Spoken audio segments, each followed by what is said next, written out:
When there's knee issues, what do we usually look to train though?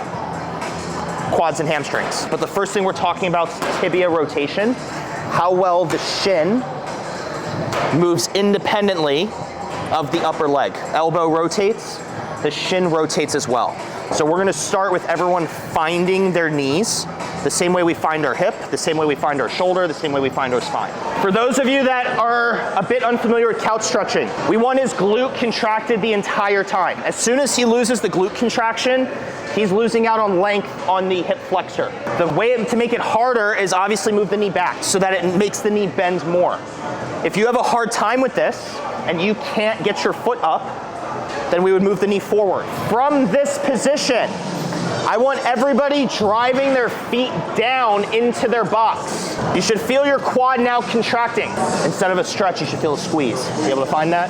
Anytime the tibia rotates, we are getting different portions of the hamstring. The quads don't have the same contributions to the rotation. The quads just worry about extending the knee and flexing the hip. While maintaining hip extension, everyone's just gonna do an isometric hold in knee flexion with tibia rotation, layering it in. Right now his foot's neutral. We can rotate the tib this way. We can rotate the tib this way. Keep the ankle dorsiflexed, and now internally rotate your tib. Right there, hold. So I have Daniel on a timer right now. He is maintaining hip extension. His glutes tight, it's contracted. He's not overly extending at the spine. The hamstring is the only thing working right now, and he's fully shortening. Both knees together. Now get a little bit lower. And now spread the knees. And now come up a little bit. Knees together. Come out now. Come up a little bit. Knees together. At any point, was this considered dangerous? She's just loading her quads and her knee rotation, right? If her knee's caved in, this is just movement relative to one another. The femur relative to the shin. She's been going for a while now. Her face says a lot, right? The idea is that the longer you go, the deeper you get. She's supposed to be creating a lot of tension in her quads.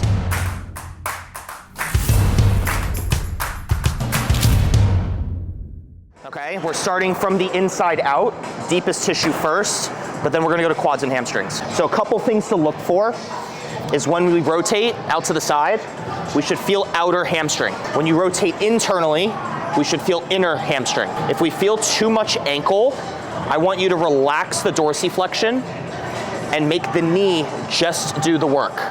Okay, it's very easy to have the ankle dorsiflex too far, and that's gonna create a lot of tension in the anterior tib. I want the ankle relaxed, rotation from just the shin external, internal. If you have issues going one way or the other, take a note of that.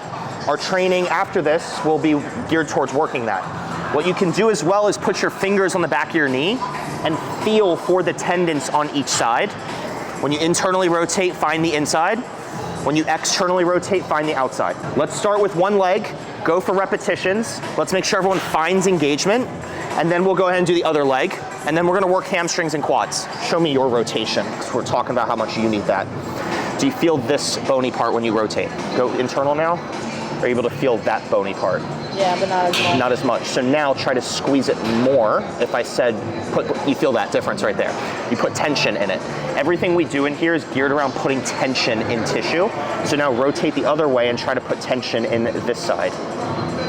You got more there. Can you squeeze any harder?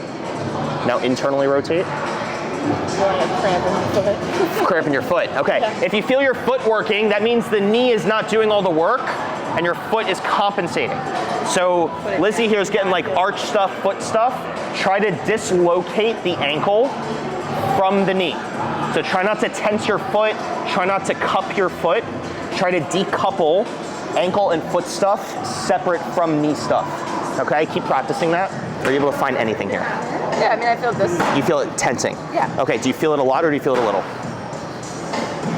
Normal. Okay, can you find more? So when you do this, your job is always thinking, can I move the needle forward like another 5%? More engagement. And now keep tension in your hamstring, rotate internally, and try to focus on just this bone moving. The ankle is gonna move with you. Guys, your ankle is going to move with you when you rotate. It's whether the ankle is predominantly getting all of the tension. So if you're feeling like 50% ankle, 50% knee, try to skew it to where it's 75%, 25, 90, 10. Does that make sense? You guys can also do this with the knee fully bent. We can also do this with the knee almost straight entirely. Depending on where your issues might be, should be where you look. So if someone has issues when the knees are straight, like standing gives them problems, we would work the tibia rotation with the knee almost straight. If they have problems sitting in the car, the bottom of a squat, things where the knee is bent, we would do it with the knee bent rather than the knee being straight. Couch stretching is what? Hip extension, knee flexion.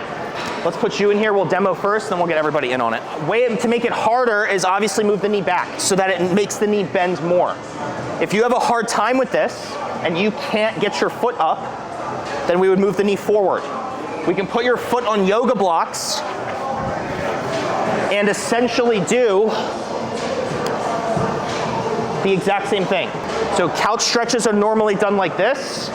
We can recreate a couch stretch with yoga blocks elevating our foot. From this point, we're gonna have everyone do isometrics, where they start pushing their foot into the wall or into the block. If you're going against the wall here, I'm gonna ask you to put shoes on, because I have a feeling your foot is not gonna like pushing against this so well, right? It's really hard. Your foot's gonna be a lot more comfortable pressing down on here. I have a jump box. I'll pull a 12-inch jump box over here, and I want everyone contracting and stretching their quads in the fully stretched position, right? Everything's lengthened. I have you guys on a timer. We're going for another 30 seconds of an isometric. So if I come up behind you, there should be downward pressure through the foot as if you're trying to straighten your knee when it's bent, right? All you're trying to do is kick into the boxes. Keep pushing, keep pushing. Are you able to find your quad here? Yeah. Good, good, good. We found something out of you. So the foot's going down. Everyone feels their quads working. You're on a timer. We're gonna be doing this for another 45 seconds. Just an isometric contraction while in a couch stretch. We're doing this so that we can bridge passive range of motion to active range of motion. We want active outcomes, we need to be doing active work. If we want passive outcomes, we do passive work. We all found the rotation of your tib. I know that's not fun or flashy or anything, but it's important because the hamstring and the tib, the relationship is what we're looking for. Anytime the tibia rotates, we are getting different portions of the hamstring. The quads don't have the same contributions to the rotation. The quads just worry about extending the knee and flexing the hip. The hamstring is what's gonna make the tib rotate. So what we're gonna have Daniel do is come all the way up. Right now his foot's neutral. We can rotate the tib this way. We can rotate the tib this way. Okay, this is essentially him doing like a lying hamstring curl or a standing hamstring curl. He's in hip extension, training the hamstring in the shortened position. I'm gonna let go, and he's just gonna do an isometric hold here. 3, 2, 1, hold. Keep the ankle dorsiflexed, and now internally rotate your tib. Right there, hold. So I have Daniel on a timer right now. I don't want you getting out of this. He is maintaining hip extension. His glutes tight, it's contracted. He's not overly extending at the spine. The hamstring is the only thing working right now, and he's fully shortening. I have his tib internally rotated to whatever degree he can handle. He is biasing this inner portion of the hamstring where it ties into his adductor. I can have him do an isometric hold here. The timer's been going for 30 seconds, right? If we're doing an isometric, we're ramping up his nervous system. His hamstring is getting more tension. He can hold this until he fails. I can put an ankle weight on him. He also can do this for repetition. So give me reps now. All the way down, good, and then come back up, but keep the tib internally rotated. Yes, now come back down. Don't lose the glute. Glute, glute, yep, come back up. Come back down. Come back up. It doesn't look like a lot. It's really, really uncomfortable if you're untrained here. We can also do it with external rotation of the tib. He's gonna do the same thing. Ready? set, lift up, get as high as you can. Bend that knee more. Try to run away from me. Keep going, hold, hold, hold. Keep the glute tight. Give me another 10 seconds. So if somebody cramps, what do we do? Breathe through it, we wanna own it. If someone gets cramping, this tissue is untapped. For those of you with hip restriction, tight hips, you're probably gonna cramp. If you've never trained your hamstrings, your knees in this way, you're probably gonna cramp. Daniel typically cramps. He's been preparing for this. He warmed up so he wouldn't cramp on video. I already knew that. I'm not cramped. Huh? You got cramp? Okay, you can get out of it. Do you guys have questions about that so far? No. Extend the hip more. You got more hip extension. Think about your butt further. Yes, that. Does that give you more hamstring? Yeah, I want you holding that. If you guys get shaking like Antonio does here, try to own that space. Again, that's your nervous system going a little haywire. I'm coming to you guys next, you're not done. Same thing, you're just rotating from the shin. So I'm gonna come around and make sure everybody's shin is rotated. Hold. Make sure the hip is still extended. The glute should be squeezed the whole time. I don't want anyone coming out of hip extension. Back, nailed it. If you're shaking, own it. Try to dorsiflex more. You see how your ankle wants to jump into it? Just do your best to decouple. As soon as your ankle's locked in, you start shaking a whole lot more. So let that be your compass, right? You can feel where your nervous system's like unfamiliar. Don't lose that. Keep going. You guys got another 20 seconds. I don't want to see anybody getting out of it yet. Give me more. Pick it up, pick it up, pick it up. Squeeze the butt too. Put tension in the butt. Does that make you want to cramp? It's already like in like 2 seconds. It wants to cramp already. Okay. So I can tell you keep coming out of hip extension. Put tension in your butt more. That should give you way more hamstring. You coming out of hip extension is indicative of your hamstring not wanting to fully contract. A potentially unsafe position, and you want to show your body that it's safe, so push into the path of most resistance, not least resistance. Yeah? So for knees and hamstrings, we just worked everyone's hamstrings in hip extension. Everyone felt the cramping, like a lot. We want to train the hamstring with the hip in flexion as well. That's why we should be training seated hamstring curls and lying down hamstring curls. Tackle the hamstring at different orientations of the hip. We want to cover all of our bases. I had everybody here just do hip extension like this, and everyone could feel that when their glute was contracted, their hamstring just lit up a whole lot more. That's a good thing, we want that, but we also want to train the hamstring not in just hip extension. So we're gonna have Taylor hip hinge forward, as if he's like almost doing an RDL. So right now the hip's in flexion. He can essentially do the exact same thing now, where he's training the hamstring in hip flexion rather than hip extension. It's gonna feel similar, it's also gonna feel different, right? We're still training the hamstring, but it's gonna feel different because of the way the hamstring is now lengthened relative to when he's upright in extension, right? Right now this is pulled apart. He's lengthening his hamstring. So it's gonna feel different. I want everyone training their hamstring in different orientations, that's the point. Okay, it's no different than any other joint or muscle. We want to expose you to different positions. We feel the hamstring contract here. We have the freedom to, again, hold this as an isometric with internal rotation and external rotation. He's shaking quite a bit more here than he was when he was upright in extension. He is weaker in flexion than in extension with the hamstrings. That's fine. That's where his weak point is. We saw how much Antonio was shaking. Antonio might be shaking in hip extension, but not hip flexion though. Everybody's a little different. So think you're literally at an RDL position. I don't want to see any spine flexion. I want anterior pelvic tilt. Hold the contraction, squeeze. So Antonio, what you're doing right now is you're so focused on leaning over that you're losing sight of anterior pelvic tilt. So let's keep you here. Hinge forward like an RDL. That right there. Keep this position and then bend your knee. Just hold, internal rotation right there. So do you feel the tendency for this to start wanting to round? Try not to let that round and drive your tailbone to the roof. That should give you a little bit more hamstring isolation, yeah? So if you don't feel the hamstring contracting, that's indicative of how, like, I would use the word inefficient we are in the lower body. The hamstring should fire pretty quickly. The first thing we did was in hip extension, like where your hip was like this, right? So it's easier to feel the hamstring in extension than it is in flexion. because when I'm in hip extension, my hamstring is short, and then when I bend the knee, my hamstring double shortens. It essentially is a double shortening. When I'm flexed at the hip, the hamstring's lengthened, and then when I shorten here, I only shortened once. I didn't shorten twice. So it's a lot easier if someone has a hard time finding their hamstring, sitting them upright in extension is always the way to go, every single time. And this is where, like, if someone needed more range of motion, we would do like what?